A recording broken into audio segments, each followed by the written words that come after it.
प्रवेश होती है तो ये शरीर हमारा चलता फिरता पुतला बन जाता है, जो अभी हम सब बैठे हुए हैं। तो इस चलते फिरते पुतले के अंदर आप देखेंगे सब तरह की कर्म इंद्रियां हैं, आंख, कान, नाक, हाथ, पैर सब। तो इन कर्म इंद्रियों के आधार से आत्मा क्या करती है? कार्य करती है। देखते हैं, सुनते हैं, बोलते हैं, पढ़ते हैं, लिखते हैं, लेकिन करने वाली कौन है? आत्मा है। तो ये शरीर हमारा क्या हो गया? वस्त्र है।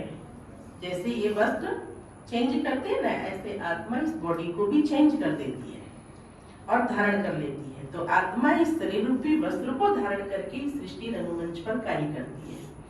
अब हमें ये देखना है कि जैसे बॉडी के अंदर सारी कर्म इंद्रियां हैं, अगर एक भी कर्म इंद्रिय ना हो तो आत्मा वो कार्य नहीं कर सकती। जैसे आंख ही ना हो तो कैसे देखेगी, कान नहीं हो तो कैसे सुनेगी, साधन चाहिए ना आत्मा को सब कुछ देखने सुनने के लिए।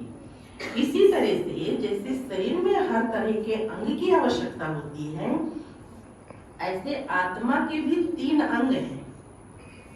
जैसे सारे अंगों को मिलाकर के शरीर बना हुआ है, ऐसे इन तीनों अंगों को मिलाकर के आत्मा बनी हुई है। 3 अंग कौन कौन से हैं?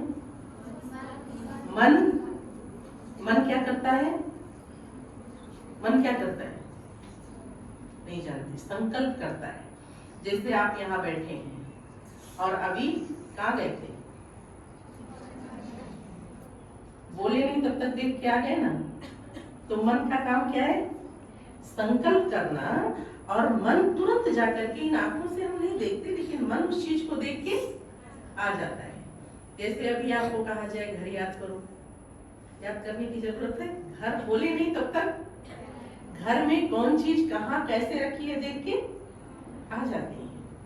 तो मन हमारा इतनी फास्ट गति से चलता है। मन है क्या? संकल्प शक्ति।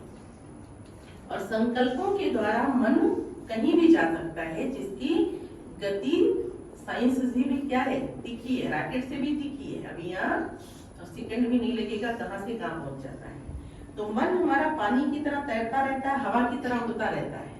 इसको दुनिया में कोई कंट्रोल नहीं कर सका है। बड़े बड़े ऋषि मुनियों ने सोचा कि इसको दमन कर लें, कंट्रोल कर लें, हट कर लें, बहुत कोशिश किया, लेकिन किसी ने इसको कंट्रोल नहीं कर सके। आज साइंस भी कहते हैं